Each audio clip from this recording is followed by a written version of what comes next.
ശോ, എന്ത് തലവരെയാ, എന്തൊരു വിധിയായത്. പ്രിയപ്പെട്ടവരെ, നമ്മള് കുഞ്ഞുനാൾ മുതലേ കേൾക്കുന്നൊരു വാക്കല്ലേ ഈ തലവര, വിധി.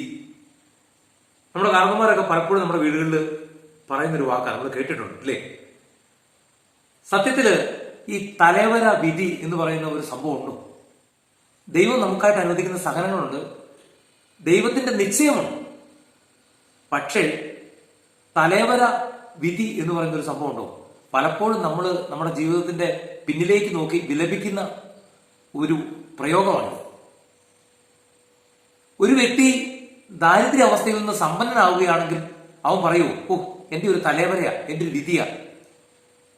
ലണ്ടനിൽ നല്ലൊരു നേഴ്സിന്റെ ജോലി കിട്ടി, ഇവിടുന്ന് അവിടെ ചെന്ന് അവിടെ ഒരു ഭൂകമ്പത്തിലോ ഭൂമികുലുക്കത്തിലോ ഒരു വെള്ളപ്പൊക്കത്തിലോ പെട്ട് ഒരു ദുരന്തമുണ്ടായാൽ, ഒരുപക്ഷെ മരിക്കാൻ ഇടവന്നാൽ, വൈകല്യം സംഭവിച്ചാൽ നമ്മൾ പറയും ഇല്ലേ, അവിടെ ചെന്ന് ആ ജോലി മേടിച്ച്, നല്ല ശമ്പളമുള്ള ജോലി മേടിച്ച്, നല്ലൊരു വീട് സ്വന്തമാക്കി, നല്ലൊരു വാഹനം സ്വന്തമാക്കി സെറ്റിലാകുന്നവരും നമ്മളത് പറയത്തില്ല. പക്ഷേ അതിനപ്പുറമായിട്ട് അവിടെ ഒരു കൊടുങ്കാറ്റും ഒരു വെള്ളപ്പൊക്കം ഉണ്ടായി, ഇതെല്ലാം നശിച്ചു കഴിഞ്ഞാൽ നമ്മൾ പറയും, ഓ ഇതെന്റെ തലവരയാ, ഇതെന്റെ വിധിയാ. സത്യത്തില് നമ്മുടെ ജീവിതത്തിൽ നമ്മൾ എടുക്കുന്ന തീരുമാനത്തിന്റെ പിശകുകളല്ലേ ഇവയൊക്കെ. എന്റെ ജീവിതത്തില് ഞാൻ കരിസ്മാറ്റിക് നവീകരണ അനുഭവത്തിലേക്ക്, പരിശുദ്ധാത്മാവിലുള്ള ജീവിതത്തിലേക്ക് വന്നു കഴിഞ്ഞപ്പോൾ ഞാൻ മനസ്സിലാക്കിയ ഒരു പരമാർത്ഥ സത്യമുണ്ട്. ഒരു മനുഷ്യന്റെ ആത്മീയ ജീവിതം എന്ന് പറയുന്നത് ഒരു കേന്ദ്രബിന്ദുവിനെ മധ്യത്തിൽ ആക്കിക്കൊണ്ട് അതിന്റെ പുറത്തും അതിന്റെ പുറത്തും ഒക്കെ ആയിട്ട് വരുന്ന ഒരു 8 വൃത്തം, നമ്മുടെ സൗരയുദ്ധം പോലെ സൂര്യനെ കേന്ദ്രബിന്ദു ആക്കിക്കൊണ്ട് സൂര്യന് ചുറ്റും വലയം വെക്കുന്ന 9 ഗ്രഹങ്ങളുടെ ആ ഒരു ഭ്രമണപഥം ഒരു എക്സാമ്പിൾ ആയിട്ട് നമ്മുടെ ജീവിതത്തിൽ എടുക്കുകയാണെങ്കിൽ, സത്യം പറഞ്ഞു കഴിഞ്ഞാൽ ഈ ഒരു 8 വൃത്തത്തിന്റെ അവസാനം വരുന്നതാണ് അവിശ്വാസിയും നിരീശ്വരവാദിയും പാപിയും ഒക്കെ. അവിടുന്ന് അവൻ സത്യത്തിൽ ആ നീതി സൂര്യനായ ദൈവത്തിന്റെ സത്യസ്നേഹമായ, നിത്യസ്നേഹമായ ആ ദൈവത്തിന്റെ ആ സ്നേഹാനുഭവത്തിലേക്ക് വളരണമെങ്കിൽ, ആ സ്നേഹത്തിന്റെ അനുഭവത്തിലേക്ക് അവൻ മാറണമെങ്കിൽ, അവന് ഈ 8 വൃത്തത്തിന്റെ പുറത്ത് നിൽക്കുന്ന അവസ്ഥയിൽ നിന്ന് ഒരു 4 വൃത്തത്തിന്റെ ഉള്ളിലേക്കെങ്കിലും പ്രവേശിക്കേണ്ടിയിരിക്കും. അതായത് അവന്റെ ജീവിതം അത്രമാത്രം വിശുദ്ധീകരിക്കപ്പെടേണ്ടിയിരിക്കുന്നു എന്നുള്ളത് സാരം. ഇതൊന്നുമില്ലാതെ ഇരുട്ട് നിറഞ്ഞ ആ 8 വൃത്തത്തിന്റെ പുറത്ത് നിന്നുകൊണ്ട് ദൈവമില്ല, ഇതൊക്കെ വെറും തട്ടിപ്പാണ്, അല്ലെങ്കിൽ ഇതൊക്കെ എന്റെ ജീവിതത്തിന്റെ തലവരെയാണ്, അല്ലെങ്കിൽ ആ രീതിയിലൊക്കെ പറയുമ്പോൾ ഈ ദൈവത്തിന്റെ സ്നേഹാനുഭവത്തിൽ കുളിച്ചു നിൽക്കുന്ന ഒരു വ്യക്തിയെ സംബന്ധിച്ച് ഇത് കേൾക്കുമ്പോൾ ചിരി വരും. ഇപ്പം എന്റെ 1-2 അനുഭവങ്ങൾ ഞാൻ പറയാം. ഈ നമ്മുടെ ജീവിതത്തിൽ, അതായത് ശരിയായ തീരുമാനം എടുക്കണമെങ്കിൽ ശരിയായവൻ ഉള്ളിൽ വേണം. ശരിയായവൻ ഉള്ളിൽ വേണമെങ്കിൽ എന്ത് ചെയ്യണം? ശരിയായ വഴിയെ ചരിക്കണം. ശരിയല്ലാത്ത ജീവിതം ഉപേക്ഷിച്ച് ശരിയായ വഴിയെ ചരിക്കുമ്പോഴാണ് ശരിയായവൻ ഉള്ളിലുണ്ടാകുക. ആ ശരിയായവൻ ഉള്ളിലുണ്ടെങ്കിൽ ശരിയായ തീരുമാനം എടുക്കാൻ അവൻ നമ്മളെ സഹായിക്കും. ഇപ്പൊ നമ്മൾ ഉദാഹരണം പറഞ്ഞു കഴിഞ്ഞാൽ, നമ്മൾ ഇവിടുന്ന്, ഞാനിപ്പോ സംസാരിക്കുന്ന ഈ കണ്ണൂര് ഇരിട്ടിയിൽ നിന്ന് ഇവിടുന്ന് നമ്മൾ എറണാകുളത്തേക്ക് ഒരു യാത്ര ചെയ്യുക. 2 ഓപ്ഷൻ നമ്മുടെ മുമ്പിൽ, ഒന്ന് ട്രെയിനിൽ പോകാം, 2 ബസ്സിൽ പോകാം. ഇതിലേത് രീതിയിൽ പോയാലാണ് സുരക്ഷിതമായിട്ട് അവിടെ എത്തുന്നത്? ഒരുപക്ഷെ ചിലപ്പം നമ്മൾ പോകാൻ ഉദ്ദേശിക്കുന്ന ട്രെയിൻ പാളം തെറ്റുപോകും, അല്ലെങ്കിൽ നമ്മൾ മറ്റു വിധത്തിൽ ബസ്സിൽ പോയാൽ ആ ബസ് ആക്സിഡന്റ് പെടുവും, നമുക്കറിയില്ല. പക്ഷെ ഇത് അറിയാവുന്നൊരു ശക്തിയുണ്ട്, ഒരു ദൈവമുണ്ട്. ആ ദൈവം എന്റെ ഉള്ളിൽ വസിക്കുന്നുണ്ടെങ്കിൽ ആ ദൈവം എനിക്ക് വെളിപ്പെടുത്തി തരും.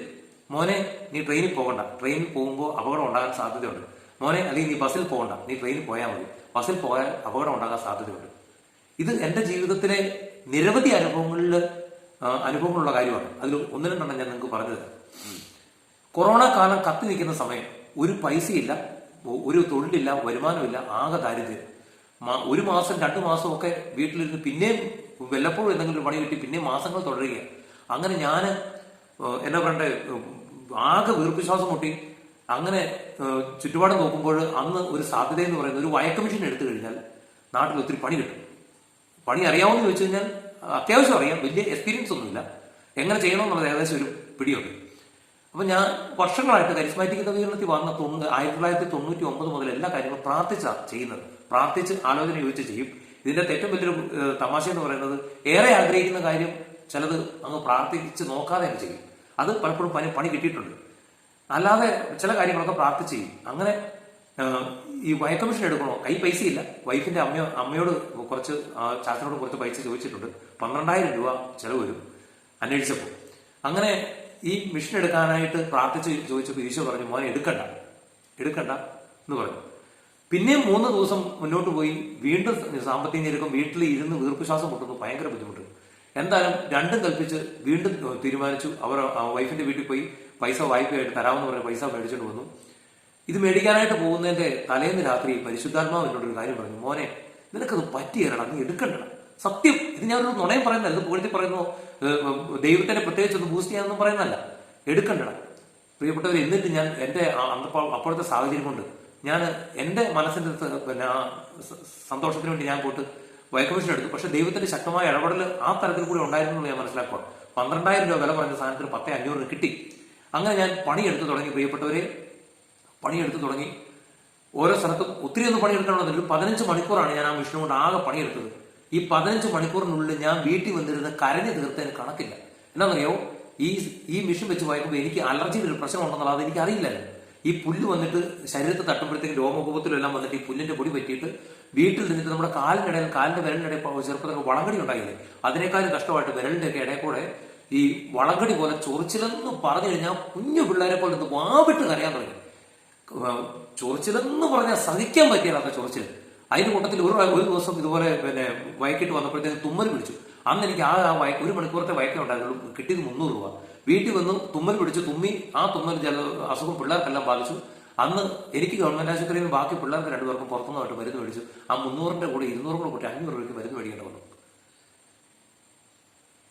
ഇത് ഞാൻ അനുഭവിച്ചതിന്റെ തലവരെയാണോ, എന്റെ വിധിയാണോ? നിങ്ങളൊന്ന് പറ. പ്രിയപ്പെട്ടവരെ, ധ്യാനത്തിനൊക്കെ ഗാനശുശ്രൂഷയ്ക്കൊക്കെ പോയിക്കൊണ്ടിരുന്ന കാലത്ത് ഞാൻ ഓർക്കുക, ഏത് ഡ്രസ്സ് ഇടണമെന്ന് പോലും പ്രത്യേകമായിട്ട് പരിശുദ്ധാത്മാവ് പറയുമായിരുന്നു. മോനെ ഇന്ന ശുശ്രൂഷയ്ക്ക് പോകുന്ന ഇന്ന ഡ്രസ്സ് ഇട്ടാൽ മതി എന്ന് പറയുമായിരുന്നു. അറിയൂ, ഇങ്ങനെ ഒരു അനുഭവം, ആ ഒരു അനുഭവത്തിൽ ആയിരിക്കണമെങ്കിൽ ഞാൻ നേരത്തെ പറഞ്ഞ സൗരയുധത്തിന്റെ മോഡലുള്ള ആ വൃത്തത്തിൽ ഏറ്റവും അവസാനത്തെ വൃത്തത്തിന്റെ പുറത്ത് നിൽക്കുന്നവന് ഈ ഒരു അനുഭവത്തിലേക്ക് വരാൻ പറ്റുമോ? ആ ഏറ്റവും മധ്യത്തിലേക്ക് വരുന്നവനെ സംബന്ധിച്ച് അവൻ വിശുദ്ധനാണ്. അപ്പം ഒരു എട്ടാമത്തെ വൃത്തത്തിന് പുറത്ത് നിൽക്കുന്നവൻ ഒരു 4 വൃത്തത്തിന്റെ ഉള്ളിലേക്ക് നിങ്ങൾ കടന്നു വന്നാൽ മാത്രമേ വിശുദ്ധനല്ലെങ്കിൽ പോലും ഈ ഒരു യേശുവിന്റെ സ്നേഹാനുഭവം അനുഭവിച്ചറിയാനായിട്ട് സാധിക്കുള്ളൂ. ഈ കഴിഞ്ഞ ദിവസം ഉണ്ടായ ഒരു അനുഭവം കൂടെ ഞാൻ പറയാം. ഞാൻ മുൻകൈ എടുത്ത് എന്റെ സുഹൃത്തുക്കളെയും കൂട്ടി ഒരു ചെറിയൊരു പിക്നിക് പ്ലാൻ ചെയ്തു. ഒരു ദിവസത്തെ പരിപാടി, ഒരു ടൂർ, ഒരു യാത്ര. ഞാൻ പരിശുദ്ധാത്മാവിനോട് ആലോചന ചോദിച്ചില്ല. ഞങ്ങൾ പോകാൻ ഇറങ്ങുന്ന അന്ന് രാവിലെ പരിശുദ്ധാത്മാവ് പറഞ്ഞു, മോനെ പോകണ്ടെന്ന് പറഞ്ഞു. പക്ഷെ ഞാൻ അവർക്ക് കൊടുത്തൊരു വാക്കുണ്ടല്ലോ, അതിന് പുറത്ത് ഞാൻ ആ പിക്നിക്കിന് പോയി. പ്രിയപ്പെട്ടവരെ, ഞാനത് എന്താ സംഭവിച്ചതെന്നൊന്നും ഞാൻ ഈ വീഡിയോയിൽ പറയുന്നില്ല. പക്ഷെ എനിക്ക് സഹിക്കാൻ പറ്റുന്നതിലുപരിയായിട്ടുള്ള ഒരു വേദനിക്കപ്പെടുന്ന അനുഭവമായിരുന്നു എനിക്ക് അന്നത്തെ യാത്രയുണ്ടായത്. എന്റെ മൂത്ത മോളെ നഴ്സറിയിലും 1ാം ക്ലാസ്സിലും ചേർക്കാൻ നേരത്ത് ഞാൻ പരിശുദ്ധാത്മാവിനോട് ആലോചന ചോദിച്ചു, ഇംഗ്ലീഷ് മീഡിയത്തിൽ ചേർക്കണോ മലയാളം മീഡിയത്തിൽ ചേർക്കണോ?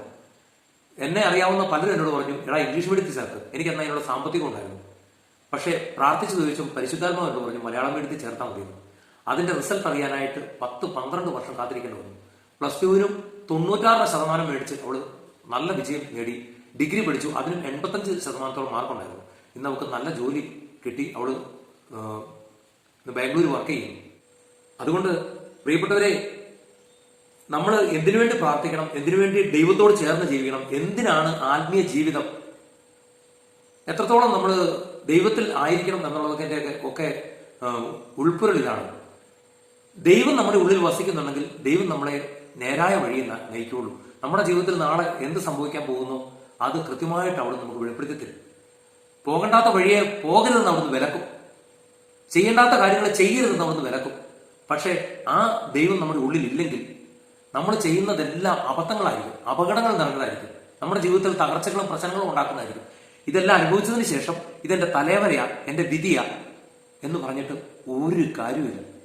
പ്രിയപ്പെട്ടവരെ, ജെറേമിയ പ്രവാചകന്റെ പുസ്തകം 29:11 പറയുകയാണ്, എനിക്ക് നിന്നെക്കുറിച്ചൊരു പദ്ധതിയുണ്ട്.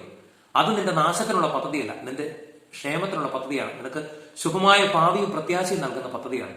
നിനിവയിലേക്ക് പോകാനായിട്ട് ദൈവം അരുളി ചെയ്ത ആ ദൈവത്തിന്റെ വാക്ക് ധിക്കരിച്ചുകൊണ്ട് താർഷീഷിലേക്ക് പോയ യോന താൻ യാത്ര ചെയ്ത കപ്പലിൽ ഒരു ദുരന്തമായി മാറി. ആ ദുരന്തം ഏറ്റുവാങ്ങേണ്ടി വന്നത് ആ കപ്പലിലുള്ളവരുടെ എന്തു പറയണം, യോന എടുത്ത തീരുമാനത്തിന്റെ പരിണിത ഫലമാണ്. അതല്ലാതെ അത് തലവരെയോ വിധിയൊന്നുമല്ല. എന്നാൽ ദൈവത്തോട് നീ ചേർന്ന് ജീവിക്കുമ്പോൾ നിന്റെ ജീവിതത്തിന്റെ വിശുദ്ധീകരണത്തിനായിട്ട് ദൈവം നിന്റെ ജീവിതത്തിൽ അനുവദിക്കുന്ന സഹനങ്ങളുണ്ട്. അത് നമുക്ക് പരിശുദ്ധാത്മാവ് വെളിപ്പെടുത്തി തരും. എന്നോട് പറഞ്ഞിട്ടുണ്ട്, മോനെ ഞാൻ നിനക്കൊരു സഹനം തരാൻ പോവാ. അത് കഴിഞ്ഞ് 1 ദിവസം 2 ദിവസം കഴിയുമ്പോൾ ജീവിതത്തിൽ അതുവരെ ഇല്ലാത്ത ചില അനുഭവങ്ങളിലൂടെ കടന്നു പോകും. അപ്പോൾ പ്രാർത്ഥനയോടുകൂടി അത് സ്വീകരിക്കും. അത് സ്വീകരിക്കാനുള്ള ശക്തിക്ക് വേണ്ടി പ്രാർത്ഥിക്കും. ഈ വീഡിയോ കണ്ടുകൊണ്ടിരിക്കുന്ന എല്ലാ പ്രിയപ്പെട്ട മക്കളെയും നിങ്ങൾ ഇന്ന് നിങ്ങളുടെ ജീവിതത്തിൽ നിന്ന് അനുഭവിച്ചുകൊണ്ടിരിക്കുന്ന നിങ്ങളുടെ ദുഃഖങ്ങളെ, വേദനകളെ, സഹനങ്ങളെ ദൈവത്തിന്റെ ഹിതത്തിന് വിപരീതമായിട്ട് നിങ്ങൾ എടുത്ത തീരുമാനത്തിന്റെ ഫലമായിട്ട് നിങ്ങൾ ഇന്ന് അനുഭവിച്ചുകൊണ്ടിരിക്കുന്ന എല്ലാ പ്രയാസങ്ങളെയും വീണ്ടും ദൈവകരങ്ങളിലേക്ക് കൊടുത്തുകൊണ്ട് ആ ഒരു നിങ്ങൾ അനുഭവിക്കുന്ന ആ പ്രയാസങ്ങൾ വിട്ടുപോകുവാൻ, ആ ദുരിതങ്ങൾ നിങ്ങളെ വിട്ടുപോകുവാൻ കർത്താവിന്റെ യേശുവിന്റെ സ്നേഹവും അതിന് കരുണയും നിങ്ങളുടെ ജീവിതത്തിലേക്ക് വരുവാൻ ഞാൻ പ്രാർത്ഥിക്കുന്നു. ഈ വീഡിയോ കണ്ടുകൊണ്ടിരിക്കുന്ന എല്ലാ പ്രിയപ്പെട്ട മക്കളുടെ ജീവിതത്തിലും ഇങ്ങനെ ഇതുവരെ ഉണ്ടായിരുന്ന ഈ ഒരു തെറ്റിദ്ധാരണ മാറി നിങ്ങൾ എടുക്കുന്ന തീരുമാനം അത് ദൈവികമാകുവാൻ, ദൈവത്തോട് ചേർന്നതാകുവാൻ, ദൈവത്തോട് ചോദിച്ച് തീരുമാനങ്ങൾ എടുക്കുവാൻ ഈ വീഡിയോ കണ്ടുകൊണ്ടിരിക്കുന്ന എല്ലാ പ്രിയപ്പെട്ടവരെയും ഞാൻ യേശുവിന്റെ നാമത്തിൽ അനുഗ്രഹിക്കുന്നു. ഈശോ മിശിഹായ്ക്ക് സ്തുതിയായിരിക്കട്ടെ.